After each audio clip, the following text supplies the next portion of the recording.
Hello students, आज हम पढ़ेंगे class 9th mathematics chapter first की एक्सरसाइज 1.2। एक्सरसाइज 1.2 को करने से पहले आज हम थोड़ा जानते हैं रियल नंबर्स के बारे में कि एक्चुअल में रियल नंबर्स क्या होते हैं, क्योंकि रियल नंबर्स आपके क्लास 9th में हैं, 10th में भी रियल नंबर्स हैं।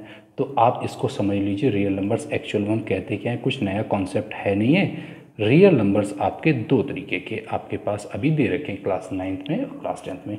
तो रियल नंबर आपके दो तरीके से होते हैं, एक होता है रेशनल नंबर।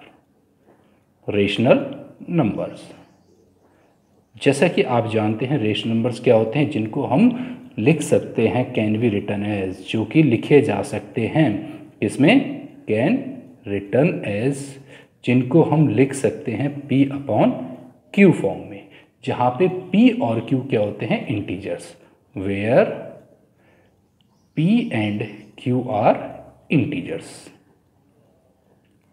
तो ये होते हैं रेशनल नंबर, और जितने भी आपके रेशनल नंबर्स होते हैं वो सब रियल नंबर्स में आते हैं। और रेशनल नंबर्स में जितने नेचुरल नंबर होते हैं वो सब rational number, natural, whole, integer, ये सब आपके रेशनल नंबर में ही आते हैं। तो इसका मतलब है नेचुरल नंबर भी रियल नंबर हो गए, होल नंबर भी रियल नंबर हो गए, इंटीजर्स भी रियल नंबर्स हो गए। तो जितने भी रेशनल नंबर हैं वो सब किस में आएंगे, आपके रियल नंबर्स में। और दूसरा होता है रियल नंबर्स का सेकंड पार्ट होता है इर्रेशनल नंबर। इर्रेशनल नंबर, जितने भी इर्रेशनल नंबर्स होते हैं वो भी हमारे रियल नंबर्स ही होते हैं, जिनको नहीं लिखा जा सकता है, can not written as, can not be written as, जिन्हें हम नहीं लिख सकते P अपॉन Q फॉर्म में, जहाँ पर P और Q क्या होते हैं, इंटीजर्स होते हैं। एग्जाम्पल, तो इसका मतलब कौन से एग्जाम्पल, √2, √3, 3.56789025, इस तरीके से ये जो चलते हैं, नॉन टर्मिनेटिंग, नॉन रिपीटिंग, जितने भी हैं ये सब इरेशनल नंबर कहलाते हैं, जिनको P अपॉन Q फॉर्म में नहीं लिख सकते। रूट के नंबर हो गए या non terminating, non repeating numbers जो होते हैं। तो ये भी रियल नंबर्स है, √2 भी रियल नंबर, √3 भी रियल नंबर। इरेशनल है लेकिन इरेशनल भी रियल ही होते हैं, और रेशनल जो होते हैं वो भी रियल होते हैं। तो 1 2 3 4 5 5.6 6 अपॉन 7 एसेट्रा, ये सब क्या है, रेशनल नंबर।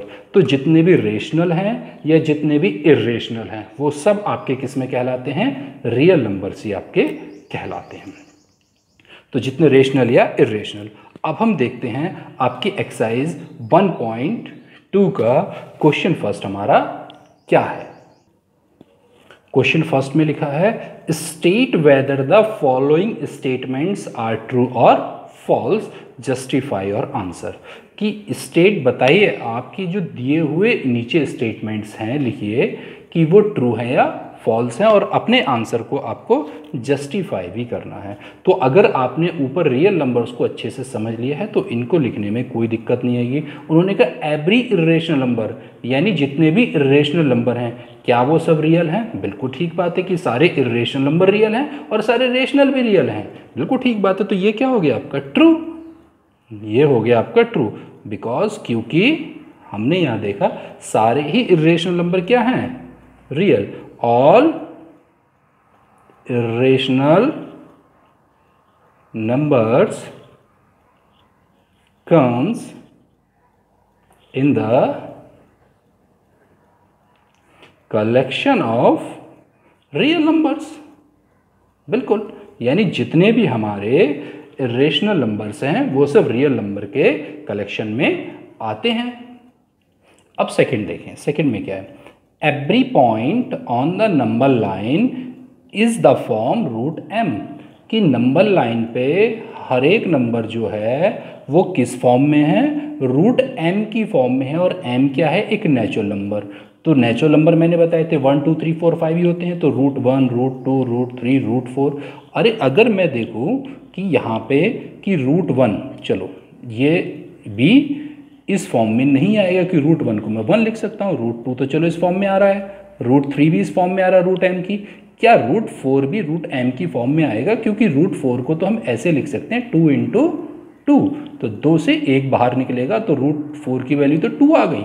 तो क्या जितने भी आपके, या बोल सकते हैं कि हर एक पॉइंट जो नंबर लाइन पे है वो √n की फॉर्म में आ रहा है? अरे √n की फॉर्म में नहीं आ रहा, सभी नंबर नहीं आ रहे, कुछ आ रहे हैं, लेकिन ये ट्रू तभी होगा जब सभी नंबर इस फॉर्म में आएंगे। वो तो ये बोल रहे हैं एवरी पॉइंट, तो ये बात हो गई गलत कि सभी नंबर नहीं है। तो इसका आंसर होगा फॉल्स। क्या आएगा इसमें? फॉल्स। क्यों? बिकॉज नेगेटिव, और एक और जो नेगेटिव नंबर्स होते हैं वो भी नहीं आ सकते, because a negative number can not be the square root of any natural number, any natural number. और अगर मैं देखूं √4 जो है उसका स्क्वायर रूट 2 नहीं हो सकता, उसका स्क्वायर रूट -2 नहीं हो सकता। क्यों? क्योंकि √4 जो है वो एक रियल नंबर ही नहीं है। जितने भी माइनस में रूट होते हैं वो सब कॉम्प्लेक्स नंबर में चले जाते हैं, जो कि आपके सिलेबस नहीं है। आपके सिलेबस में केवल रियल नंबर्स हैं। तो इसलिए हम कह सकते हैं कि जितने भी नंबर होते हैं नंबर लाइंस पे, नंबर लाइन पॉजिटिव भी होती है, नंबर लाइन नेगेटिव भी होती है। तो नेगेटिव नंबर जो होंगे -1, -2, -3, तो वो इस फॉर्म में भी नहीं आएंगे। दूसरा, अगर वो ये बोल रहा है कि m आपका एक नेचुरल नंबर है, क्योंकि नेचुरल नंबर माइनस नहीं होते, बिल्कुल ठीक बात है, तो 1, तो √1 1 होता है, √4 आपका 2 होता है, तब भी वो इस फॉर्म में नहीं आ रहे आपके पास, तो ये बात होगी आपकी गलत।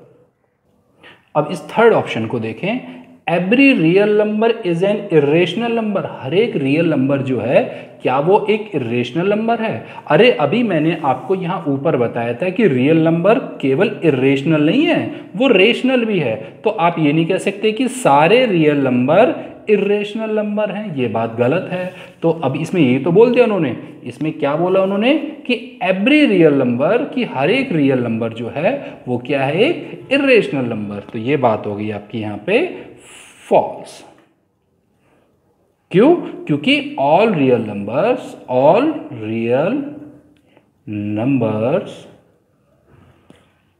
आर नॉट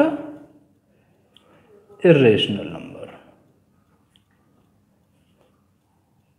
कि सारे रियल नंबर्स इरेशनल नंबर नहीं है।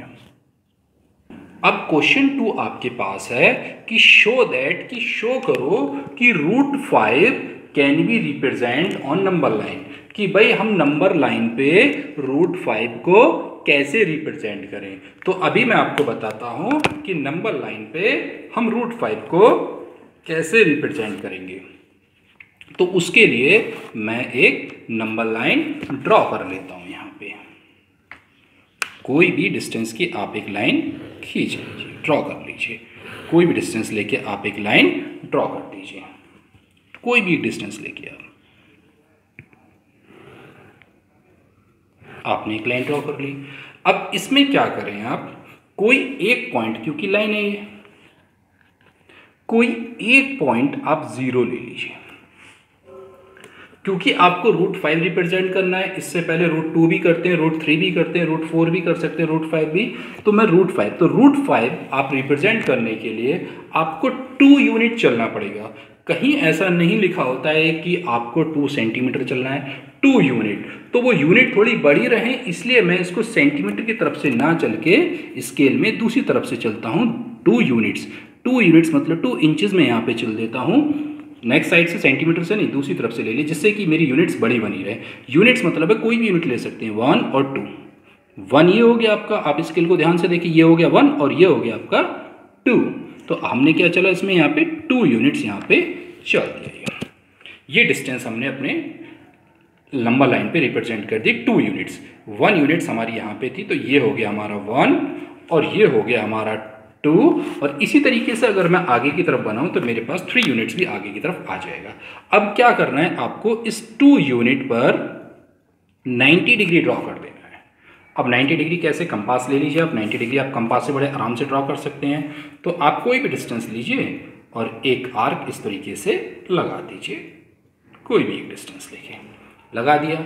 अब आपने 180 बना दिया, इसका आप कर दीजिए बाइसेक्ट। कोई भी डिस्टेंस ले लीजिए आप, ये यहाँ आप एक कट कर दीजिए और एक यहाँ रखें आप, और एक कट ये कर दीजिए, और इन दोनों से होता हुआ आप एक लाइन ड्रॉ कर दीजिए। यानी आपने क्या किया, अभी सिंपली 90 डिग्री ड्रॉ कर दिया आपने, यहाँ पर सिंपली 90 बना दिया आपने। ये इस तरीके से आपने क्या ड्रॉ किया, ये 90 डिग्री एंगल ड्रॉ कर दिया सिंपली। ओके, अभी क्या करना है, 2 यूनिट्स आपने यहाँ से डिस्टेंस ली थी ये। अब ऊपर की तरफ आप जब भी कट लगाएंगे आपको केवल 1 यूनिट डिस्टेंस ही लेनी है। तो अभी मैं कितनी डिस्टेंस ले रहा हूँ आप ध्यान से देखें, मैं 1 यूनिट डिस्टेंस अपने कंपास में ले लेता हूँ। ये कितनी डिस्टेंस हो गई, 1 यूनिट, और मैं यहाँ से इसको कट कर देता हूँ जो मैंने 90 डिग्री बनाया था, और मैं इस कट को इस जीरो से ज्वाइन कर देता हूँ। ये मैंने इसको यहाँ से ज्वाइन किया, तो ये जो डिस्टेंस मेरी हो गई है वो हो चुकी है √5। अभी मैं इसको वेरीफाई करके भी आपको दे दूंगा। लेकिन हमसे क्वेश्चन में ये कहा था कि भाई आपको जो करना है ना, ये नंबर लाइन पे करना है। √5 तो ये डिस्टेंस हो गई यहाँ से लेके, √5 जो डिस्टेंस हुई वो यहाँ से लेके यहाँ तक की डिस्टेंस हो गई। लेकिन हमें क्या करना था, ये जो डिस्टेंस थी इस नंबर लाइन पे रिप्रेजेंट करनी थी, लेकिन अभी नंबर लाइन पे तो आई नहीं। तो नंबर लाइन पे करने के लिए आप अपनी कंपास लीजिए और इसको √5 को एज अ रेडियाई ले लीजिए। आपने क्या ले लिया, इसको रेडियस, और हम जानते हैं सर्कल में रेडियस हमेशा सेम रहती है। तो आप एक आर्क बना दीजिए यहाँ पे इस तरीके से। तो ये जितनी डिस्टेंस ये होगी उतनी डिस्टेंस ये होगी। तो नंबर लाइन पे ये जो पॉइंट आया मेरा वो कितनी डिस्टेंस को रिप्रेजेंट करेगा, √5 को। यानी यहाँ से लेके यहाँ तक की जो डिस्टेंस हुई वो सी तक की, ओ से लेके सी तक, जीरो से लेके सी तक की जो डिस्टेंस हुई वो हो गई मेरी √5। तो इस तरीके से आप नंबर लाइन पे √5 को रिप्रेजेंट कर सकते हैं। अब इसका हम करते हैं वेरिफिकेशन। क्या ये √5 ही है? तो आप ध्यान से देखें, आपके पास ये जो डिस्टेंस थी इसको मैं ले लेता हूं b। आप ध्यान से देखें, आपके पास ये जो OB डिस्टेंस थी वो कितनी ली थी, हमने ली थी 2 यूनिट्स। और आप देखें आपने AB डिस्टेंस कितनी ली थी, हमने AB डिस्टेंस को लिया था 1 यूनिट। यानी OB डिस्टेंस 2 यूनिट ली और AB डिस्टेंस 1 यूनिट ली। OBA ट्राइंगल कैसा बन रहा है, राइट एंगल ट्राइंगल बन रहा है। क्यों? क्योंकि इसमें यहाँ पे 90 डिग्री बनाया था हमने। तो OBA बन गया हमारा एक राइट ट्राइंगल। और राइट ट्राइंगल में हम बड़े आराम से पाइथागोरस थ्योरम लगा सकते हैं। पाइथागोरस थ्योरम क्या करती है, 90 के सामने वाली जो साइड होती है इसका स्क्वायर, यानी OA का स्क्वायर इक्वल होता है बची हुई साइडों के स्क्वायर के। यानी हाइपोटेन्यूस का square is equal to base का स्क्वायर प्लस परपेंडिकुलर का स्क्वायर, या परपेंडिकुलर का स्क्वायर प्लस बेस का स्क्वायर, यानी रिमेनिंग साइड के स्क्वायर के सम के इक्वल होता है हाइपोटेन्यूस का स्क्वायर। तो OB कितना था, 2 का स्क्वायर, AB कितना है, 1 का स्क्वायर। तो 2 का स्क्वायर मेरे पास हो गया 4 और 1 का स्क्वायर मेरे पास हो गया 1। तो आप यहाँ पाएंगे ये हो गया 5 और OA जो हो गया मेरा वो हो गया √5। तो ये हमारे पास जो डिस्टेंस हुई OA वो कितनी हो गई, √5 यूनिट्स। तो इस तरीके से हम नंबर लाइन पे रिप्रेजेंट कर सकते हैं। और ये थी आपकी एक्सरसाइज 1.2 जो कि हमने यहाँ पे की। आई थिंक आपको ये एक्सरसाइज समझ आ गई होगी और आपको ये वीडियो क्लियर भी हो गई होगी। अगर फिर भी कोई क्वेश्चन आपको रहता है, आपको लगता है ये क्वेश्चन में प्रॉब्लम है या समझ नहीं है, तो आप मुझे कमेंट में पूछ सकते हैं। Thank you.